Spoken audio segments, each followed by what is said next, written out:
Buongiorno, come va oggi? Hopefully everyone's doing quite well. Welcome. You made it.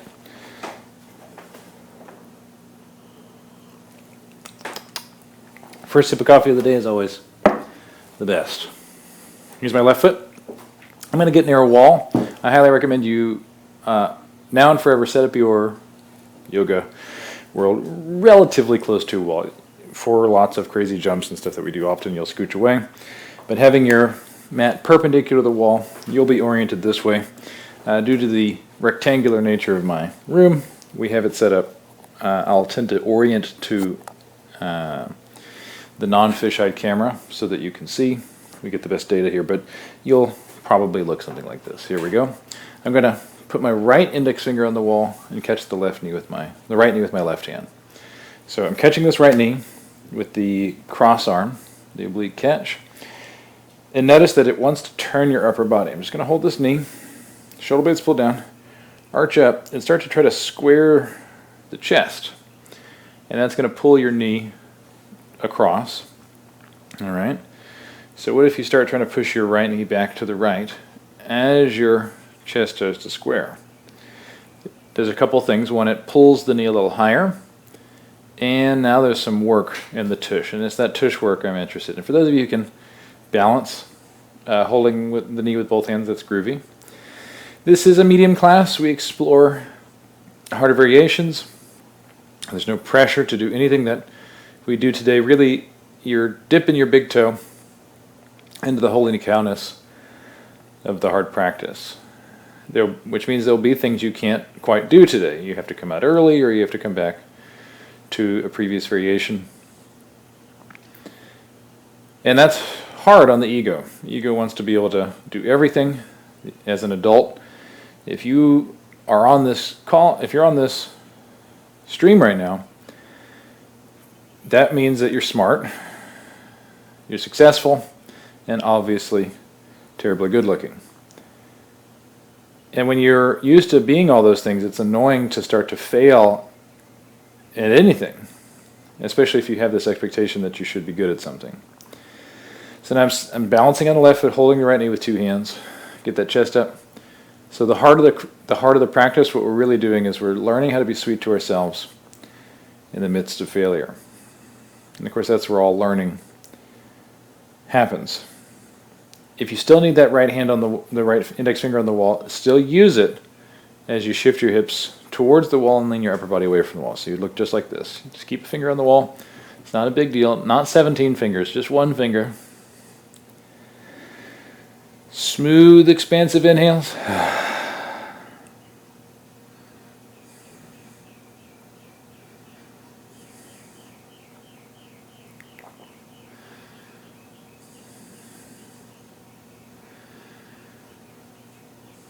Let's do one more breath. Hopefully the ankle's cooked by now. It's a little over a minute. So shake that out. Whew. Morning, everybody. TikTok the head. Thank you for joining us. It takes something for you to carve this time out of your schedule. We really appreciate you doing that and giving us a reason to be here. Now, we can turn around and have our left hand on the wall, or we just do the same thing here. The problem is, you notice I can't do the oblique catch.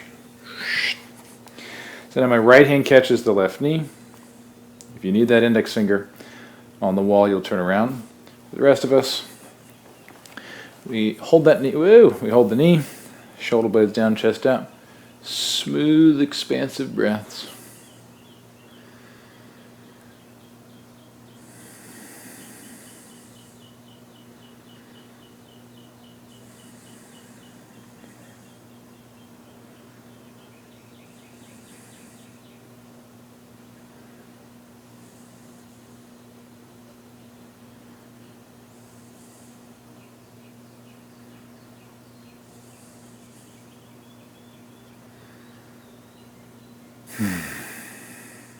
The chest is trying to be square. Left knee's pressing to the left. Let's kick the hips over to the left, upper body to the right.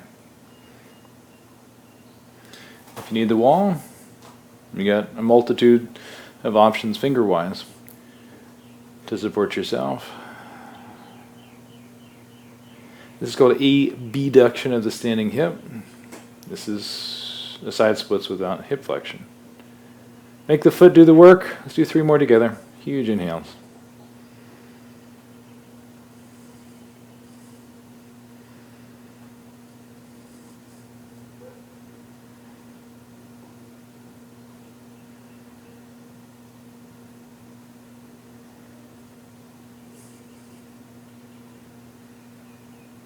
Outstanding. Shake it out. Shake, shake.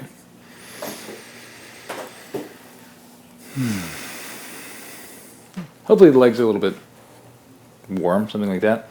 Let's get the posture we want for our chair positions here. Toesies touch the wall. And feet together is traditionally taught. Let's do a comfortable distance, not too much wider. Definitely narrower than your butt, even if you have a very, very narrow butt. But do, however, insist on perfectly parallel. So look down at your feet. The feet, or if you were wearing skis, they'd be French fry. Let's bend the knees and touch the knees to the wall. And then wherever the knees touch, slide them an inch or 2 wider. I have a wall in my face now, so the wall is making it impossible for me to slouch, which is the huge boon of using a wall. We can use it to help with vertical posture.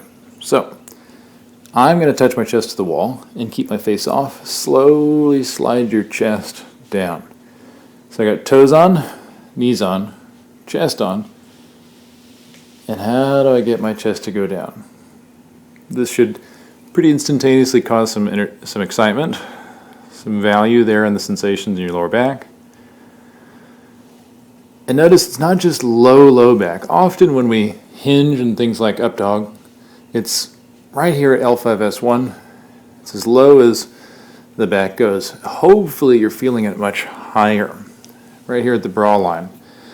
And particularly the women on this class right now, you know when you get massages and it's super tender right there at the bra line? This is our investment in having that not turn into dislocated ribs and even deeper chronic pain. Actually, we want freedom there. So this is our investment in having 0 dysfunction on the most dysfunctional part of the spine.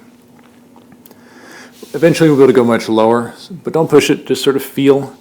We also should be feeling the legs, which is the setup. Notice that the further back your butt goes, the more you expose the legs, the more you expose the back. One more deep breath. Whew.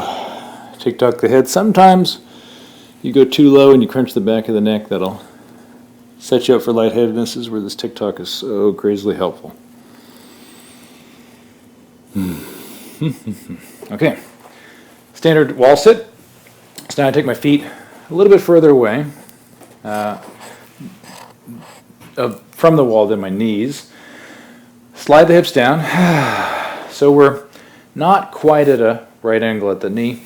My hips are still slightly above the knees, and the feet are still slightly further away from the wall than knees. It's a nice open angle at the knee. My legs aren't straight, so notice I only move my feet about 3 inches, and I can straighten my legs. I shouldn't be so close that I can straighten my legs. There should be a little bit of suffering. Head back, chest up. We're not going to be here long. Again, this is the medium class. We are, however, trying to give your body a reason to transform. And one of the things we're constantly trying to stimulate growth in is strength settings. How strong can we get every muscle around every joint?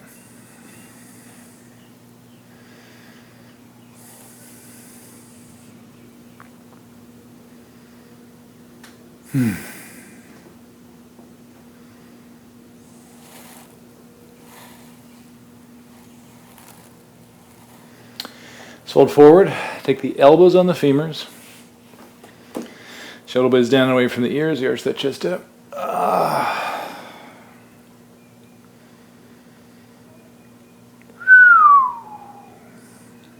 Now, the main issue with folding forward is your butt is now in a lower position. You've felt the tush roll on the floor, on the wall, excuse me, whatever that flat thing is. Nouns sometimes betray you. And my butt is getting to be lower, closer to knee height. Your quads immediately feel different. So we've also shortened the long head of quadriceps. We've taken the head of rectus femoris and taken it closer to the knee. And now drive those heels into the floor. Try to punch a hole in the wall with your butt. Which, if you're going to do that, this is the position to do it in, because this is the pointiest your butt ever gets, is when you roll it just like this.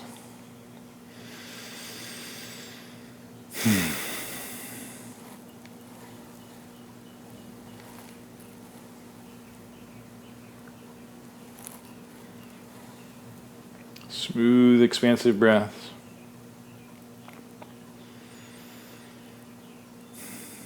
Let's work, shall we? Now that same feeling you had when you had your chest on the wall, we're going to try to create that here. Not the crunch in the back of the neck, but that contraction really high up the lumbar spine at the brow line, lower thoracic. Push the belly down, arch your chest up. See if you can get your chest vertical with your belly in between your thighs. Now, if you've had a lot of key lime pie for your birthday, it's going to be significantly easier to get that belly down in between the thighs. Arms out.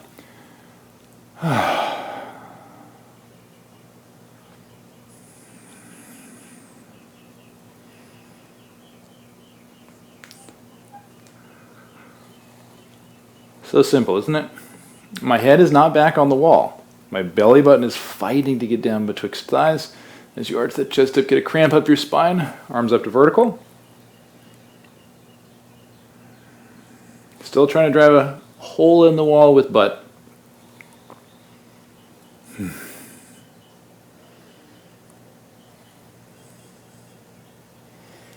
got a very active mockingbird outside today. It's nice. All right. I'm going to scooch my feet a little closer to the wall and a little bit closer together so that I can come into my squat. So I use a hand on the wall, shift the hips forward, get that chest up. For many of you, you're going to have to pick your heels up with your feet this narrow for you to be in your squat. That's okay. You look just like this. We got a few people with knee replacements. You can't do the squat. So you get a couple blocks, you sit on the blocks, or for those of you with knee issues that aren't allowing your knees to bend all the way, you look just like this. Knees down, supporting through the hands, slowly, sweetly shifting back, back, trying to close that distance, that gap between tush and heel. Now, for those of you who can balance, great. For those of you who can get your heels down, awesome, but you don't then get to turn your feet out to solve the problem of heels down. The instruction is, my feet are French fry, like my skis would be. Were we doing things like skiing these days?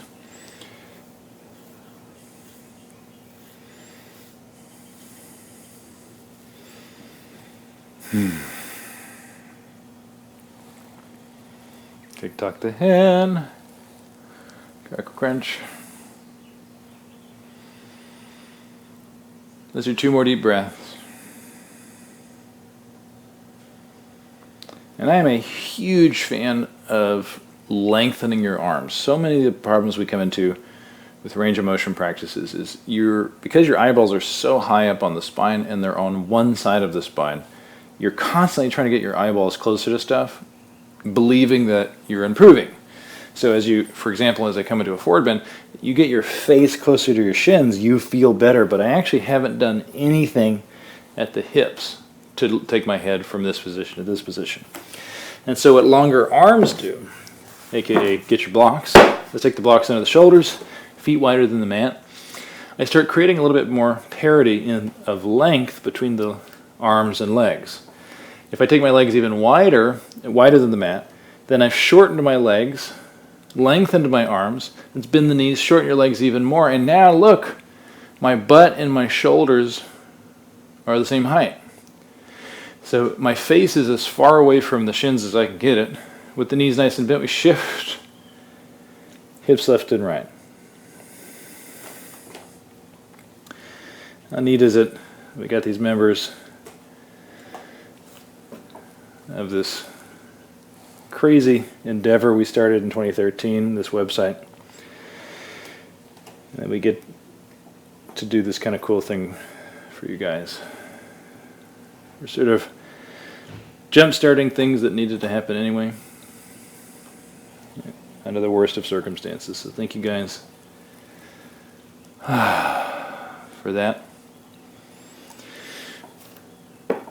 We've had some people indulging in the lifetime membership. We started selling this week, so thank you for your lifetime's worth of support.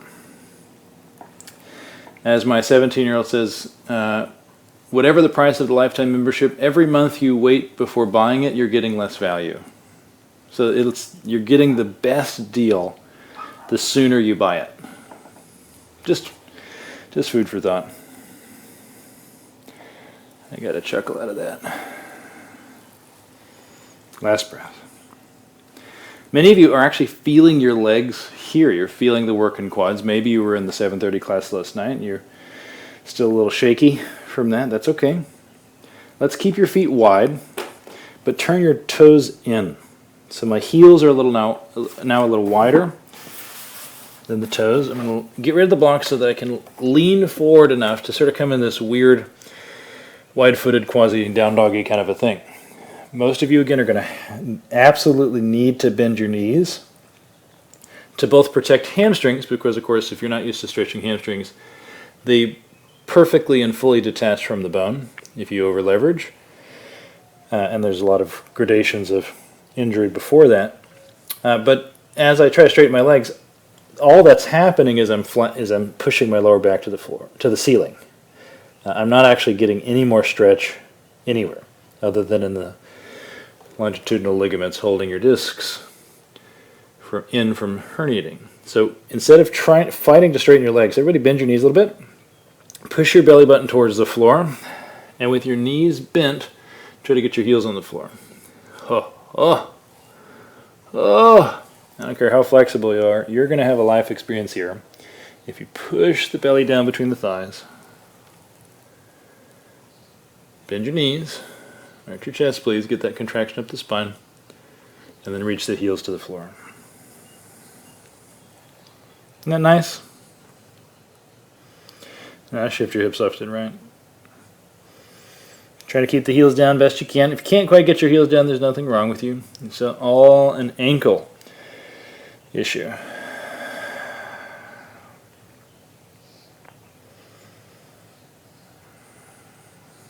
One more deep breath.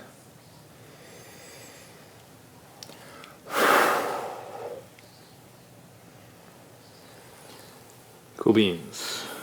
And finally, let me step back into just a normal, nothing fancy down dog. We're going to be here just for a little while, long enough that you're going to wish you had chosen more wisely with your time. See if the shoulder blades can pull down the back and then away from the ears in that order. So how do I scooch scapulae down and then pull them apart? And once I get even just a hint of both of those movements, try tick-tocking the head. For those of you watching on myyogabetter.com, you can click on the video on the little YouTube icon. It'll bring you to either the app or the website, and from there you can actually chat at us. If you got questions, something's not working, I am actually here. For you, I'm 10 seconds in the future, but that's different than being a year in the past. Right? A pre-recorded video can't interact with you. That's the beauty of this format. Shoulders over the wrists, reach the hips up and back. Hopefully we can keep some semblance of this format. For those of you that don't know our whole life story, this is the room that I normally teach 40 privates a week in. 40 one-on-one classes. That's my full-time job. If you ever wondered why I only taught 3 classes at the studio, now you know. My main job was to teach one-on-ones.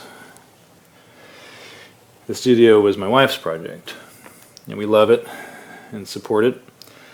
Now that I'm not teaching any group, and then on top of that I taught 16 group classes, the 3 at the studio, 2 at Roberts, and then bunch of group classes at the Houstonian. And with no group classes and no one-on-ones, it's just an easy call. You'll notice I'm not taking my shoulders forward of the wrist. They're going right over the wrists and back. We call this little baby down dog push-ups. If I give you one simple movement to sort of begin to develop an awareness of and strength around the shoulder joint itself, this is it. As we start to try to get the shoulders and scapular joints more open, we start working with elbows down, which is what we'll do here in a moment. I really love this because so often we are working with straight arms, and so often we do have to push on hands rather than elbows. And we need the shoulder joint stable. In particular, we need deltoid and the labrum stable and strong. And that's exactly what we're doing. Keep those arms perfectly straight and stop once the shoulders get right over the wrists. Let's make this harder, aka funner. When the shoulders come over the wrist, take your knees 1 inch off the floor. And we press back.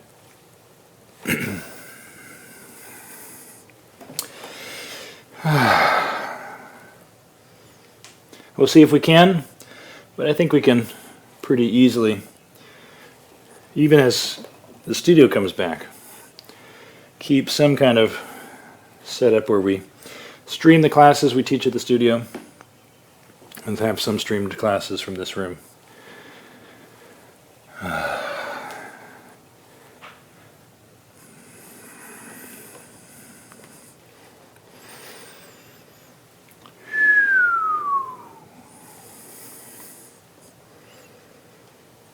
Let's do 2 more. Anybody having shoulder sensations? And good. Touch your knees. Sit back on the heels and just notice that your hands will never work again. Wrists are ruined. And wrists are one of those funny things. You have to challenge them. But you obviously can't overdo it. My very first yoga injury was a wrist injury to my right wrist. I separated the bones in the wrist, the forearm bones, and I couldn't put my hand on the floor for more than a month. Ugh. I don't recommend that.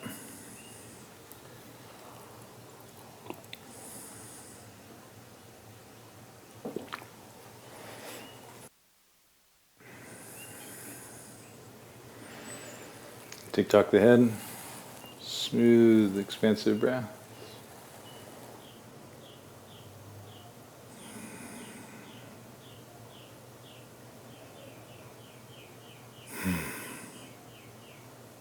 All right.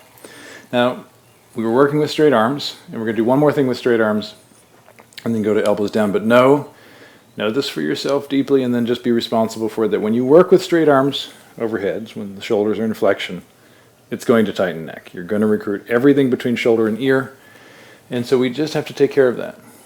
And then we do the work on elbows to balance that out. So we have a little bit more. So we can actually transform the neck. That's the goal of elbows down work. Let's scooch back to the wall for down dog. Oh. Heels touch the wall. Pinkies off the edge of the mat. Of course, I like nice wide hands wider than your shoulders. Shoulder blades down away from the ears. And we begin our little step ups. I tend to alternate. I step up with one foot, and the foot I stepped up with I step down with, and then I step up with another foot. As long as you're going to do both sides quasi-equally, I actually don't care about the pattern. Just notice that we're stepping up. I come all the way up, both feet on the wall, and all the way down, both feet touch the floor.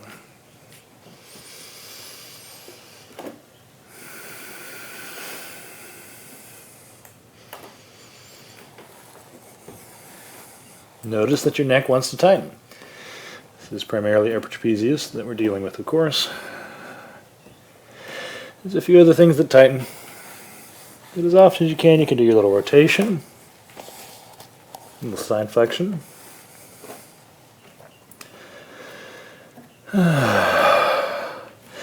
This is one of those processes, those beautiful processes that you You do, and the first few you're like, what is the deal with this? Why are we even doing this? Gosh. And then by about the 10th one, you really feel it. And left poses are processes that sort of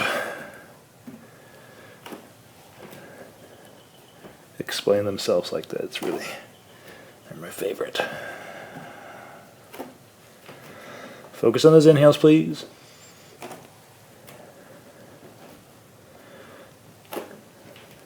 One more. And we stay up. 2 feet hip height on the wall. Check out the neck. Beautiful. 3, 2, 1. Good. Outstanding. Let's turn around. We'll take our fingertips touching the wall. We'll take a little moment before we come into elbows down dog. A little moment to relax. So on elbows and knees, you can actually let your spine hang. Oh, yeah. Just for a moment, stack your hands. Make a little pillow for your forehead. So good.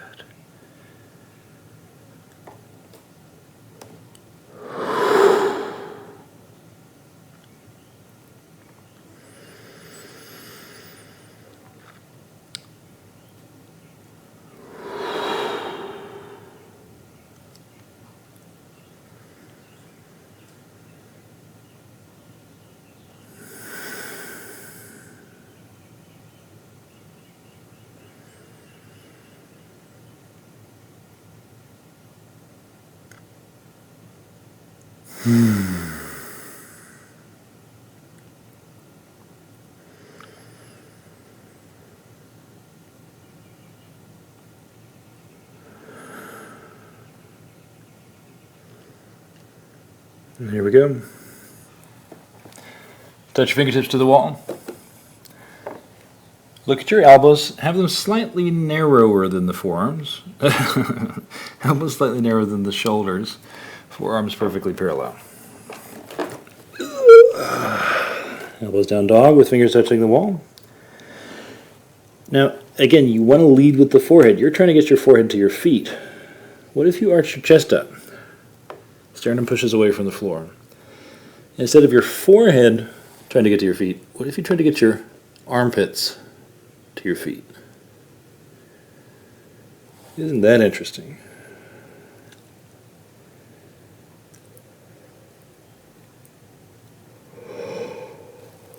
Check out the neck.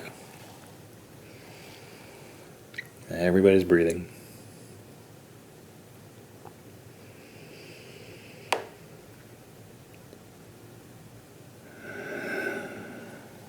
Just like we did with the butt on the wall, try to punch holes in the floor with your elbows. Very good. Shoulder blades stay away from the ears. Let's walk both feet just off the mat over to the right. So my feet are still basically together. Bend the right knee, shift your hips over to the right. And that's going to shift weight onto your right elbow. Crush that elbow into the floor. Smooth, expansive breaths. So good.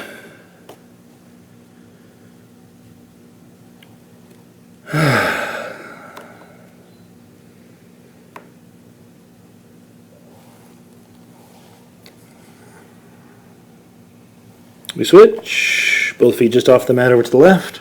I bend the left knee and allow the pelvis to fall to the left. Everybody's breathing. Every inhale fights to open something up. Drive that left elbow into the floor. Forearms are still parallel, please. Remember, it's that left knee that bends to allow the pelvis to drop to the left to help leverage the stretch on the, you got it, right side.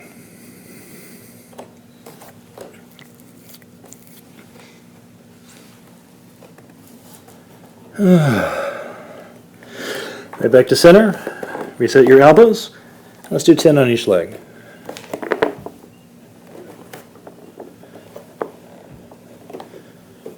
Single leg kicks. Your job as a new jumper is to not succeed, but rather get the jump done and then Don't slam your feet on the floor. Nobody's slamming their feet on the floor, please.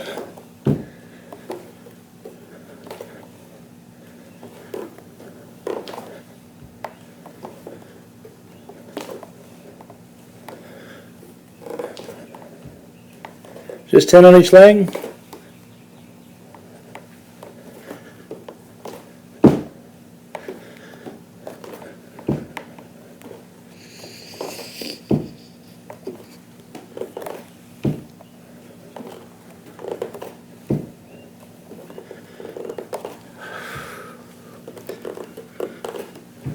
Last two.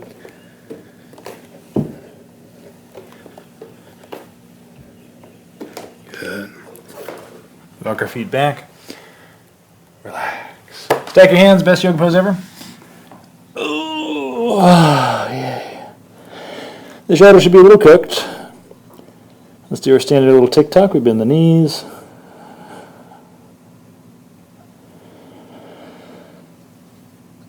Breathing is so good.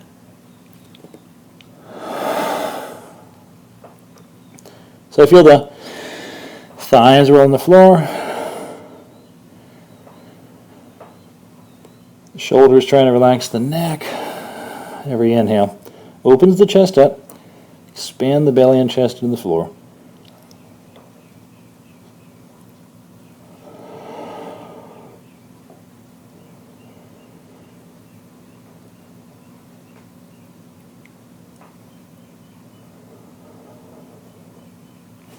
We've been working these processes over the last few weeks. So we'll continue. We take our elbows up against the wall. Forearms vertical, please. We do our rotational work. Head's an inch or so off the floor. See how the neck is feeling.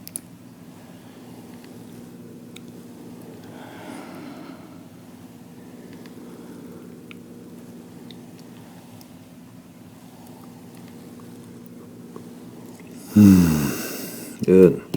Hands glued to the wall. Pull yourself up and push the hands, push your chest back. Shoulder blades pulling away from the ears as you breathe.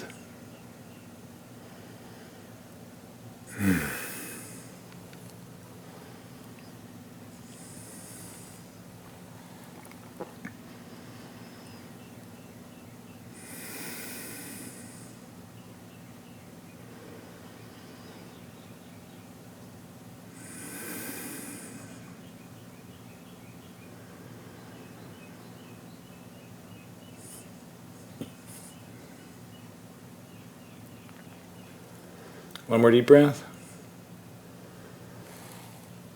The hands come on the floor, just in front of the wall. So just for a regular, nothing fancy cobra. Are you breathing?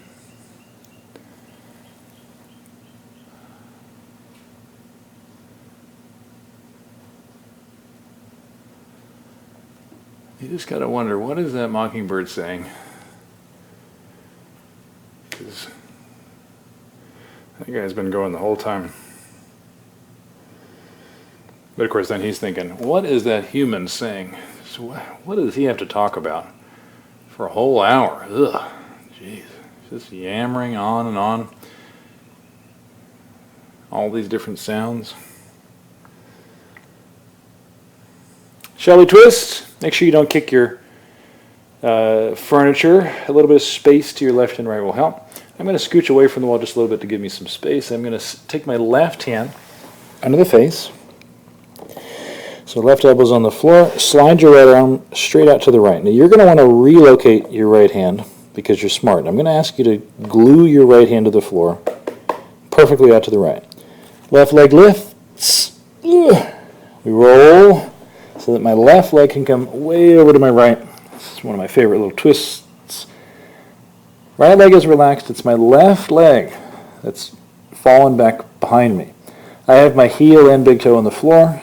There shouldn't be anything in the knee, but there's a lot of stuff that can go wrong with the knee, generally, and often these sideways positions put a nasty torque or a nasty shear on the knee, on whatever that issue is. Sometimes you'll feel it, so you may need to take the knee a little higher, or it may feel better to push the knee a little lower. For most knee conditions, turning on quadriceps helps pull the two bones back in the position we want them to be in. So if you have anything in the knee and lifting or lowering the knee doesn't help, take your heel on the floor and try to, don't let the foot slide, but gently push your heel into the floor like you're trying to straighten your leg.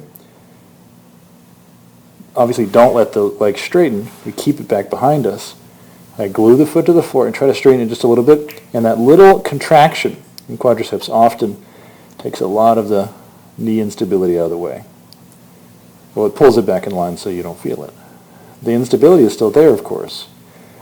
We're just not exposing it. We don't want to actually expose instability in the knee.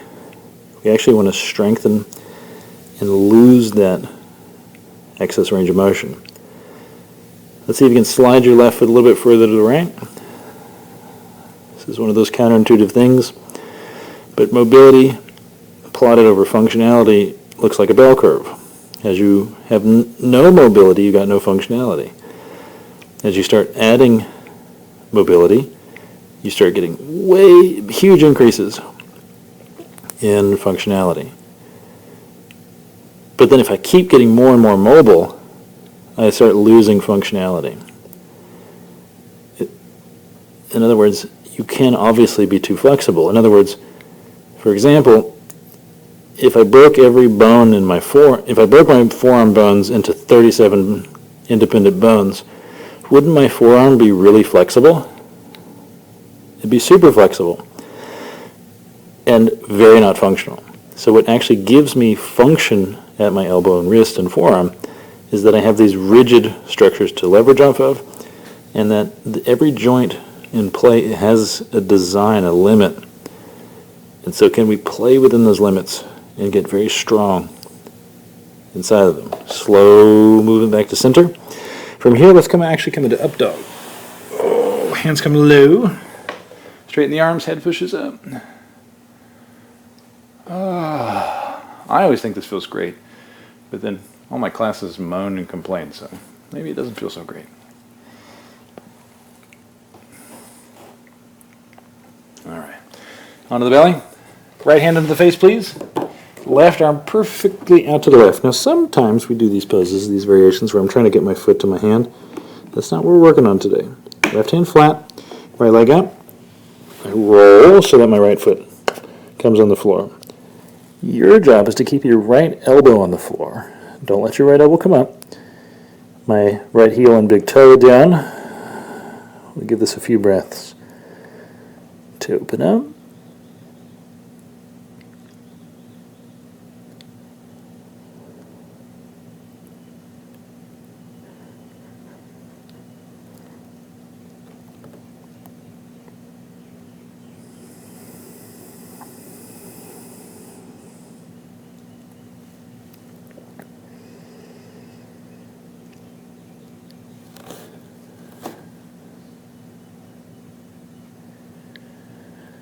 This foot, see if you can slide a little bit further away from the spine. In other words, my right foot goes even lefter. It's allowing the pelvis to open up. That's rotating lumbar spine. If I'm lucky, I'm getting a nice stretch there in the front of the right hip. There should be some lower back sensations. 2 more deep inhales.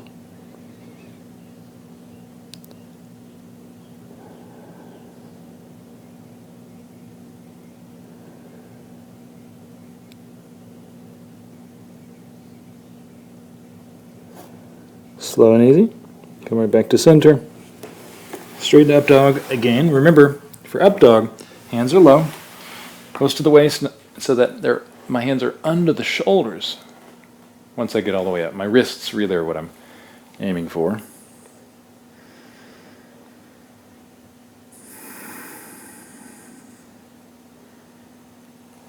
Tick tock the head.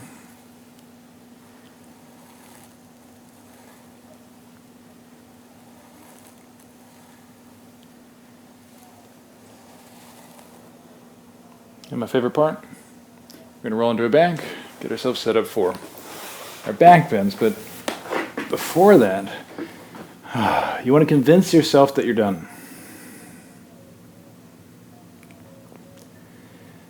There's nothing else to do. There's definitely not back bends in your future. No, no, no, no. There's no back bends. Couldn't be.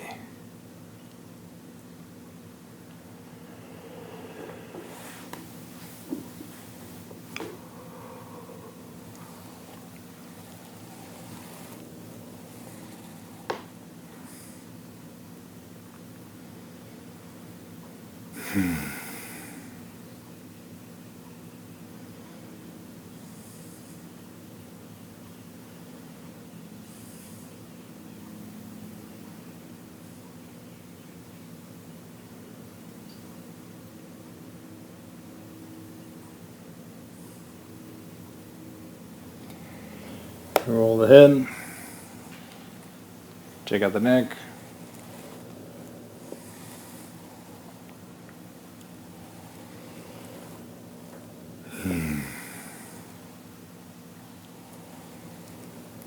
Let's roll your arms and legs in and out. See how that feels. All right. The main problem we run into when learning how to do back bends, there's two extremes. One, if you're super tight and you can't get up in your back bend, you don't know how to overcome all the tension on the front of your body because you're trying to recruit abs and lats and pecs to do exactly what abs, lats, and pecs are designed not to do. Flex the shoulder and extend the spine. So it's rough. You're fighting yourself. The other extreme is if you're very flexible and you can lift up into your back bend, you can actually get away with pressing up with abs, lats, and pecs. You actually cheat your way up. And then you wonder why back bends feel like they're crunching your back. Well, they're crunching your back because I can guarantee every single person on this stream right now, if I came by and touched your paraspinals, the muscles on either side of your spine, and when you press into your back bend, they're off. Your abs are on. This is very, very difficult to feel. So one of the helpful things is to learn how to get your brain connected to that musculature. The only issue, of course, is connecting your brain to musculature you're not good at connecting to is terribly difficult / impossible, and it's always annoying. So pick your feet up. My tailbone's on the floor. Take your hands flat for your back bends.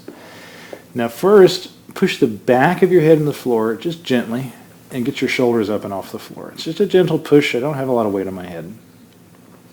Push through the hands. Transfer all the weight that's on your head onto your hands, but can you keep that sense of work up the spine? All right. Feet are off the floor. My tailbone is down. Now you're going to try to slide your head to your tailbone. Let your pelvis roll on the floor and keep your feet up. Now here's the thing. You think your back is on right now because you're having back sensations. Your back's not on. Your hip flexors are on, and that's what's picking your back up. And so here's how we get your back on. Drive the top of your head into the floor. Push your belly up. Push your chest up. Now get a cramp. Oh, there it is. Good, good, good. Pick your hands up 1 inch. I'm on the top of my head, not on the back. Good. Push through the hands. Pick your head up. Keep that cramp. 3, 2, cramp in the back. 1. Good. Don't stretch your back. Take your feet as wide as the mat. We tick-tock the knees. Now, if you're honest with yourself, one of the things you will have noticed is that when you picked your head up, all that crampy sensation went away in your back. There was still sensation, but most of the misery was probably right here in the front of the hips. That's hip flexors. If your neck feels all crunchy and weird, just roll your head. Challenging the structure of the neck will often show up in weird ways. We'll do a nice little neck reset when we come up to standing. One back bend. Let's see if we can hold it for a minute. Pinkies off the edge of the mat. Shoulder blades down away from the ears. Set the scapula down, down, down. Super down. Extra down. Good. Lift your hips up. Now everybody show me the squeeziest bun squeeze you've ever squozen. And this will help with this whole getting my back turned on. Erector spinae has some insertions past L5. They're weak, but more importantly, iliocostalis shares an aponeurosis with gluteus maximus. I just spoke Latin a lot. Sorry about that. Your buns share a tendinous sheath. It's not the tendon that attaches to the bone. It's tendon material that connects muscles together that disparate muscles share. Your back and your buns are connected. If I can get my buns to turn on in this shortened position, when I'm in a spinal extension, that's different. This is different when you're sitting upright. If I can get my buns to turn on in this extended position, I'll be able to get my back to turn on as we press up. 1 minute.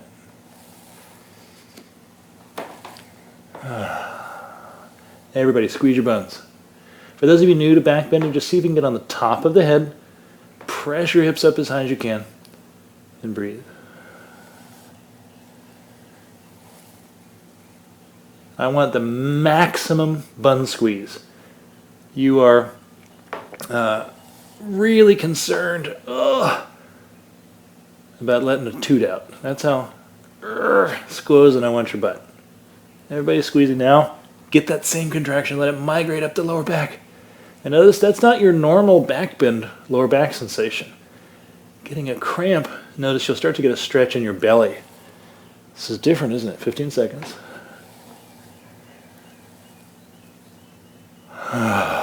So good.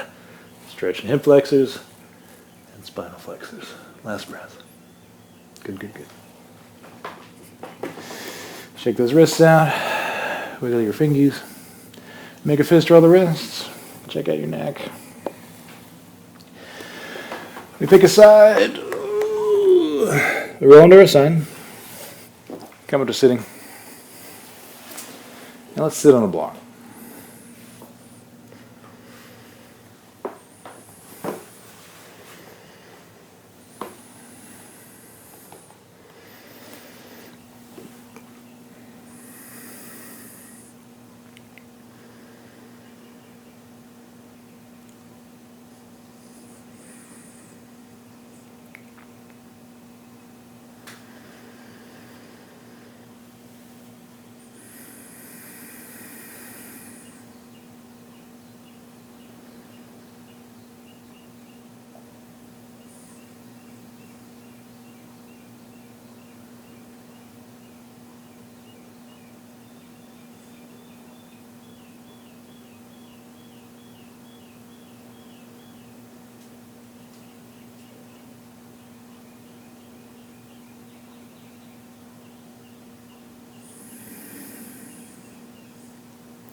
As we sit, we're always fighting, striving to be taller.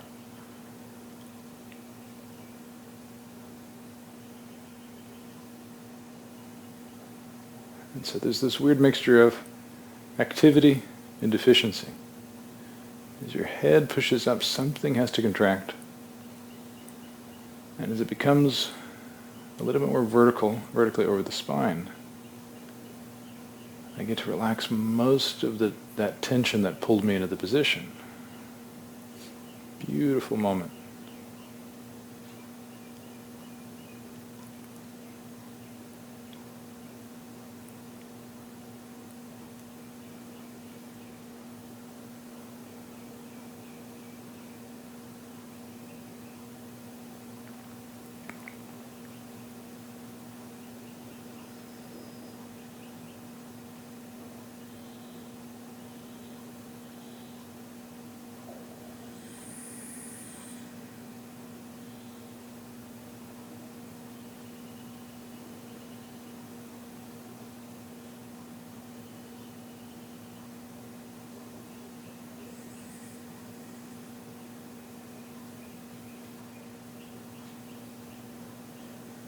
And tick-tock the hen.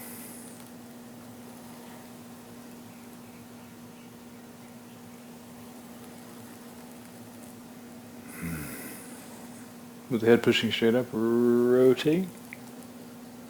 Don't lean. It's still perfectly balanced.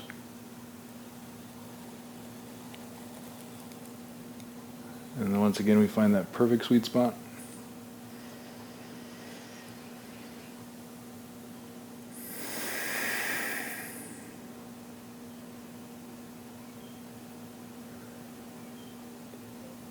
It's Friday. Those of you that didn't know. Normal class schedule this weekend, this coming week. Thank you guys so much for your support. Thank you for your attention. Thank you for investing in yourself. When you're healthy, Houston is a better city to live in for all of us. You help raise the tide. And when the tide raises, we're all benefited. So thank you for the work it takes to invest. Thank you for your trust. Thank you for all the work you do. Stay healthy. Get some good sleep tonight. Drink lots of water. Self high fives. And big high fives to you. We'll see you soon.